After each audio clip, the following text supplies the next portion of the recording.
Well, hello, hello. It's great to be here. My name is David Bergen. I'm the first Senior Regional Director for California. I'm super excited to be here today with George Chen, one of our amazing first alum here in California. And we're kicking off, we hope to be one of many first alumni highlights in the state. I've certainly had the pleasure of knowing George and working with him for many years now. I tried to add him up, but I got lost and ran out of fingers. So really excited to have him here.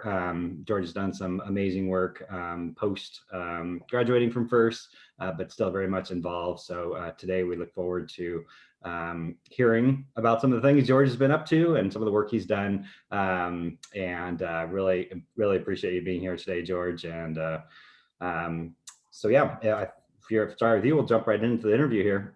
Sure.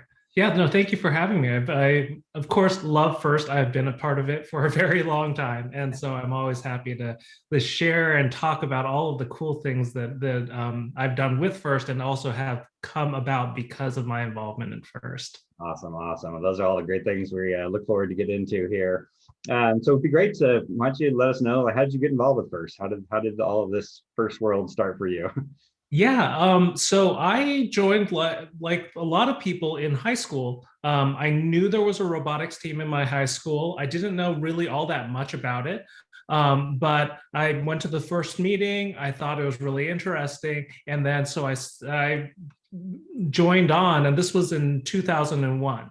And it was for Beach Cities Robotics, which is Team 294.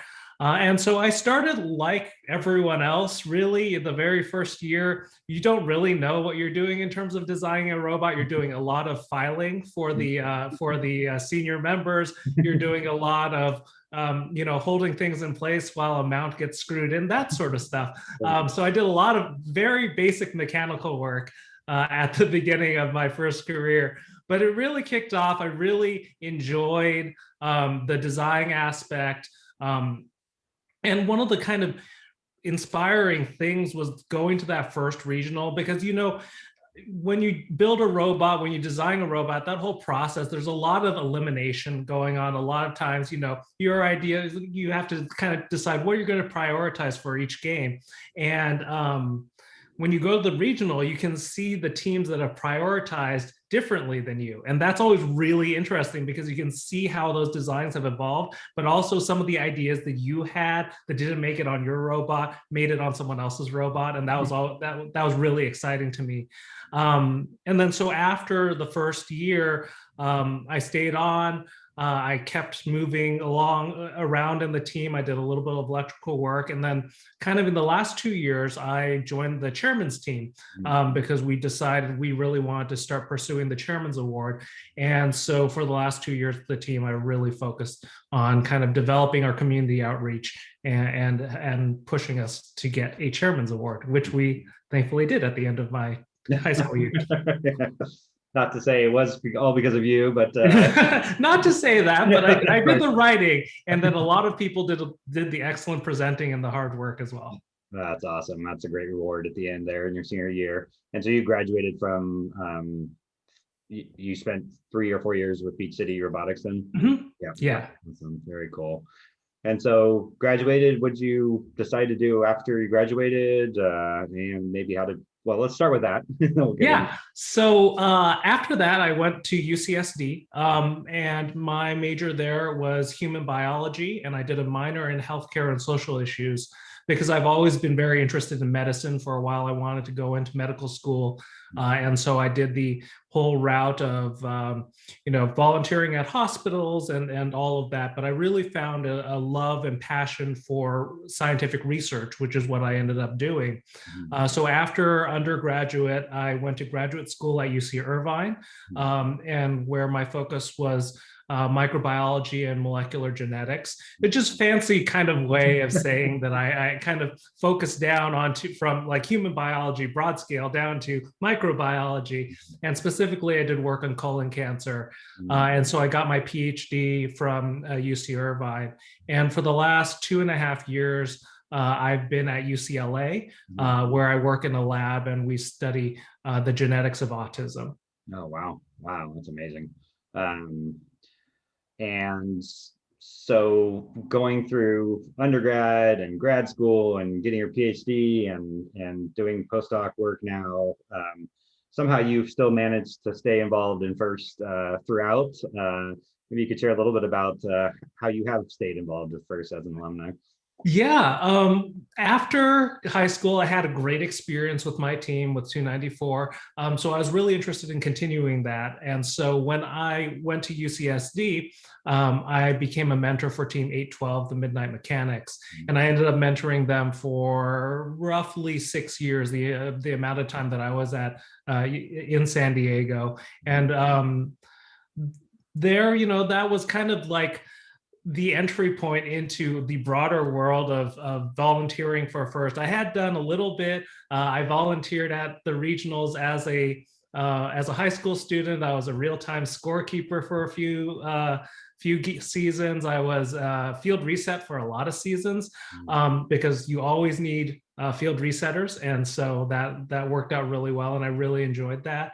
And so during college, I started doing a lot more volunteering for events. And, there was FTC and FLL events in San Diego that always needed help. And so I started volunteering as a judge. I was volunteering as a game announcer.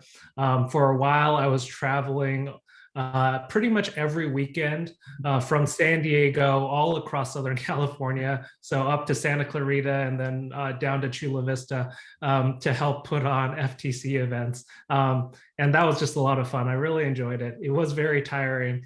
And my parents probably were more concerned than they let on about the amount of time I was spending doing it, but it all worked out. So I think that everyone is still happy. Yeah, exactly.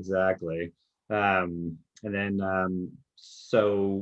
and then as of recently, you have been, what's your latest role in the FIRST robotics competition world? Yeah. So after mentoring, when I went into grad school, I did start out staying on as a team mentor. I mentored 3476 Code Orange for a bit. I also distance mentored 812 for a little while. But then there started becoming a need for an Orange County regional. And so I was recruited by the great Steve Stark to help put that regional together. And so I was the planning committee chair for the OC regional for 2 years. And then I stayed on an extra year. And now it is off and running, and it's its own entity, which is fantastic. I also worked as the judge advisor for First Lego League in Southern California. So I was heavily involved in the San Diego region with Lynn Crockett, who was the operational partner. And we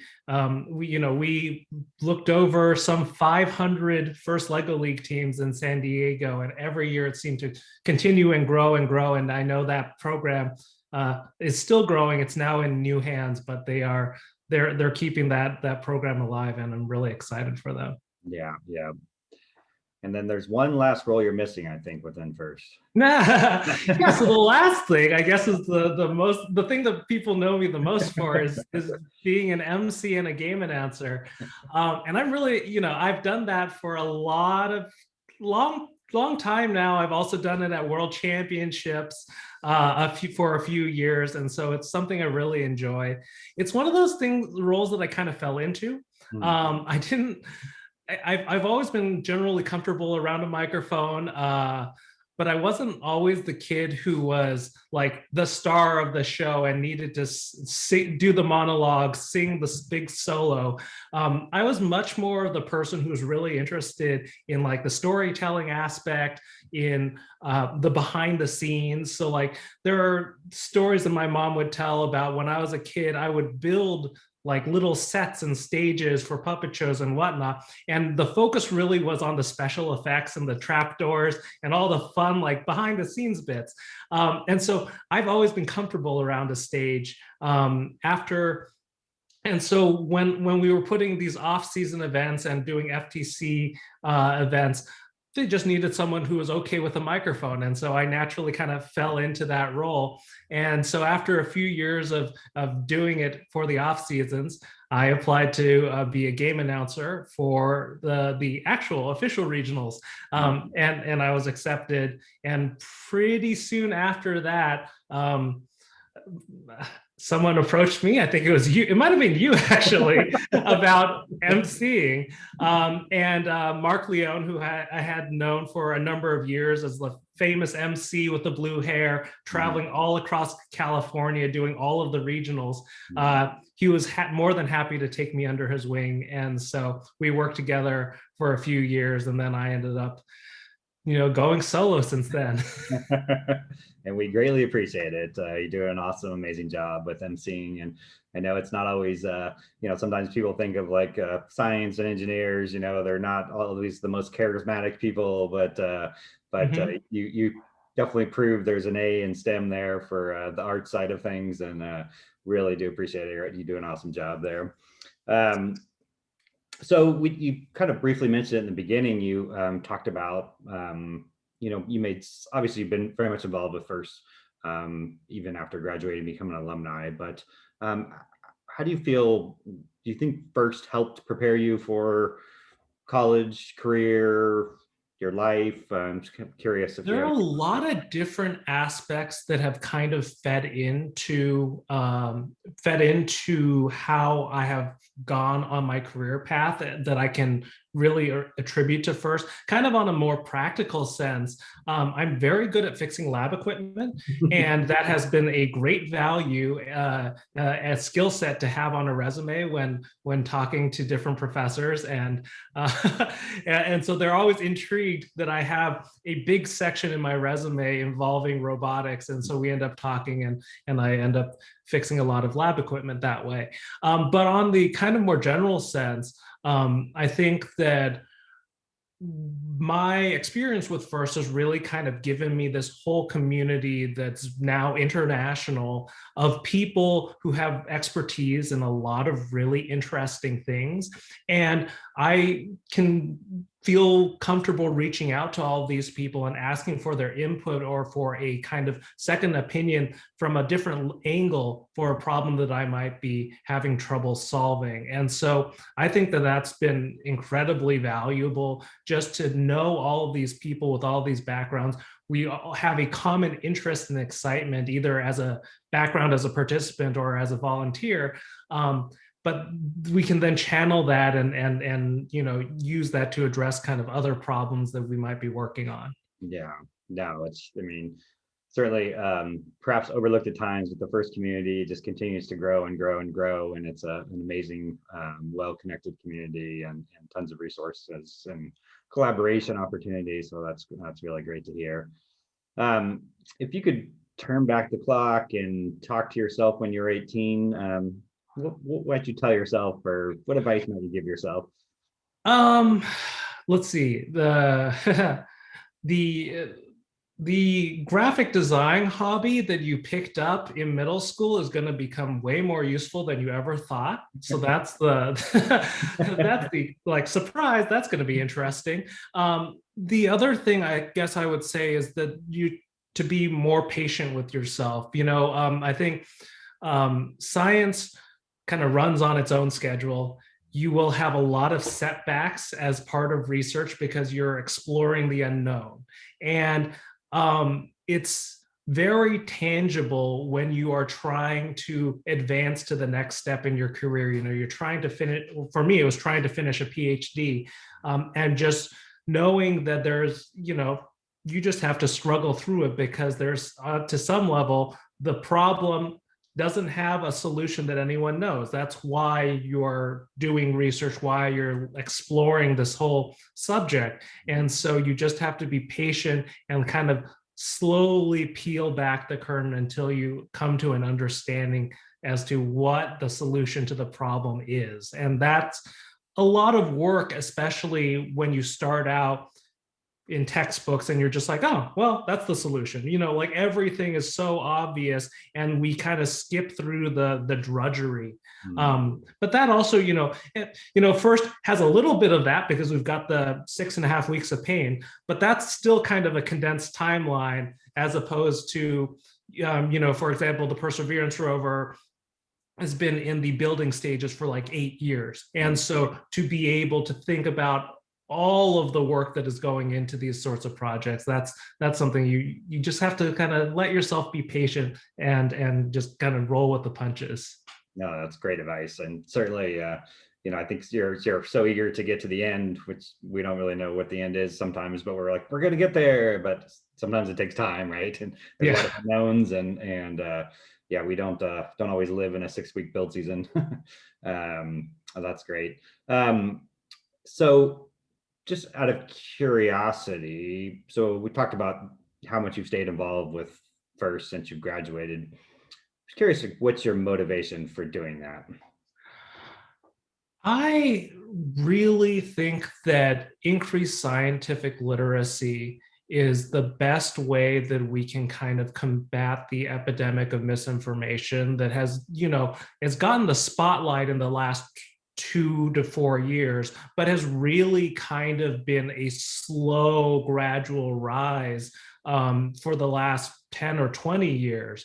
And I attribute the need to kind of introduce people to critical thinking strategies, but also encourage them to apply that in any field that they pursue. And having been involved as a student and then as a mentor and now just kind of as a volunteer, I've seen so many students take what they've learned through FIRST and apply it to non-STEM being like not directly associated with STEM, but still tangentially related. But all of those career paths gain something from the critical skills, thinking skills that they learned in FIRST, and the kind of problem-solving aspects that they've picked up. So that's why I really champion this. It's also been one thing that's incredibly gratifying to see students get excited about, because this is a problem that they can see a tangible solution at the end of the road, and they can get excited behind their collective efforts in the form of the robot. Yeah, no, for sure. And I think, we all say we drink the first Kool-Aid because, we see the impacts of the program firsthand with so many students, and how it really does prepare them and set them up for success in their future. But, that's a great point. If we just had more people that could think critically and think for themselves a little bit, I think this world could be a little bit better of a place. But we'll leave politics out of this. Yeah, no. Trying to stay apolitical, just generalized misinformation. Exactly. Awesome.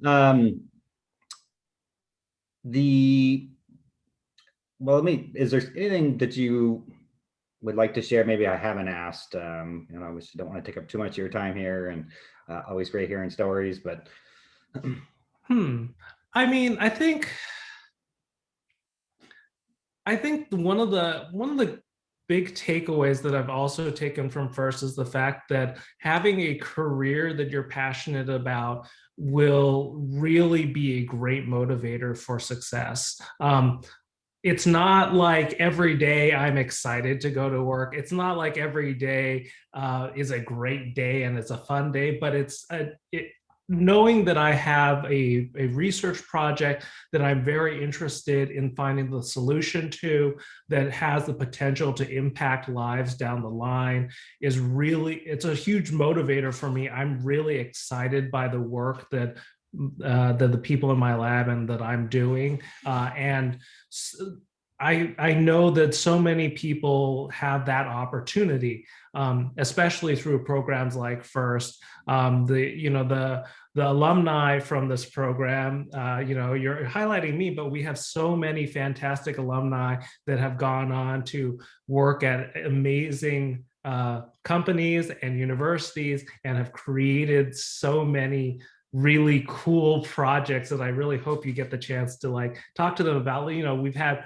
people involved with the SpaceX launches. We've had people involved with the Mars rovers, and I know several people who have gone on to do some really incredible startups that are changing the way that agriculture is done, that are changing the way that financing is done, and so it's such a broad spectrum, and it's really, I think that is one of the kind of coolest takeaways is that, yeah, this is an engineering thing. Of course, we're going to have a lot of people that end up being mechanical engineers, but to see the diversity that has come out of the program is also pretty amazing, that these same people are inspired to do so many different things outside of just building a robot.